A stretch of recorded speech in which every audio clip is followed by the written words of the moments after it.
미성년자인 자녀의 금융거래를 할 때는 큰맘 먹고 가실 겁니다. 주민등록 등본만 가지고 갔더니 이런저런 서류들이 필요하다고 하고요. 그래서 다시 서류를 준비해서 갔더니 이게 웬걸 1시간 정도 시간이 소요된다고 안내를 받기도 합니다. 자녀의 금융거래를 위해 준비해야 할 서류가 있죠. 일반적으로 자녀 기준의 가족관계 증명서, 기본증명서, 부모의 신분증, 그리고 도장이 필요한데요.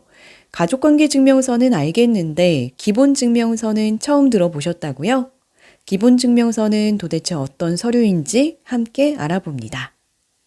기본증명서라는 건 이번에 아이 통장 만들면서 처음 들어보셨을 확률이 높습니다.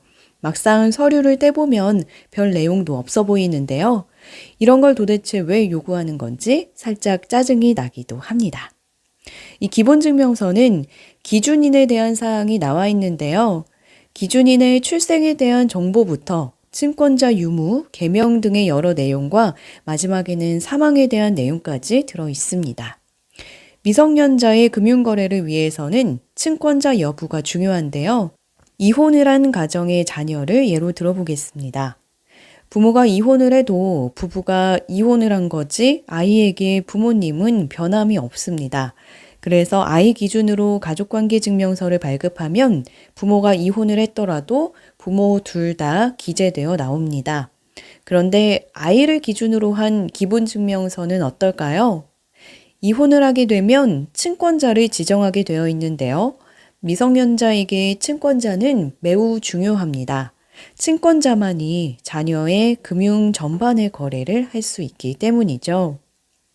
부모가 이혼을 하지 않았다면 자녀의 기본증명서에는 자녀의 출생에 대한 정보만 있겠지만 부모가 이혼을 해서 친권을 지정했다면 자녀의 기본증명서에는 자녀의 출생에 대한 정보와 친권자가 누구인지에 대한 정보까지 있는 겁니다.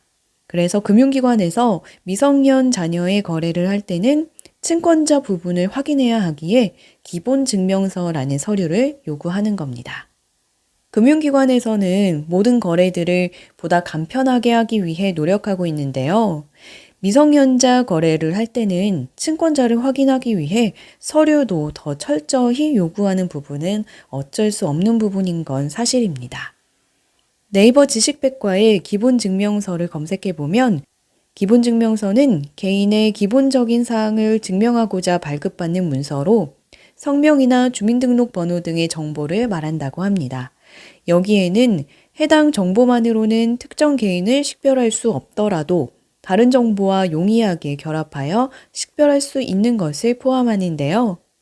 기본증명서에는 개인이 현재 주거하고 있는 거주지 혹은 등록 기준지와 자신의 출생일, 주민등록번호 등을 기입합니다. 주로 변동된 사항을 증명하기 위한 서류로 국적이나 개명사실이 있는 경우에 함께 기입하도록 합니다. 최근에 각 금융기관에서는 미성년자 거래를 좀 더 간편하고 빠르게 하기 위해 모바일 앱에서 미리 신청서를 적을 수 있도록 지원을 하고 있기도 하니까 알아두시면 좋을 것 같습니다. 오늘은 미성년자 금융거래 시 필요한 서류 중에 가장 궁금해하실 기본 증명서에 대해 알아봤는데요. 금융거래를 이해하는 데 많이 도움이 되셨기를 바랍니다.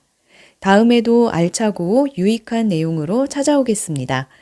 영상이 도움이 됐다면 좋아요와 구독 부탁드립니다. 감사합니다.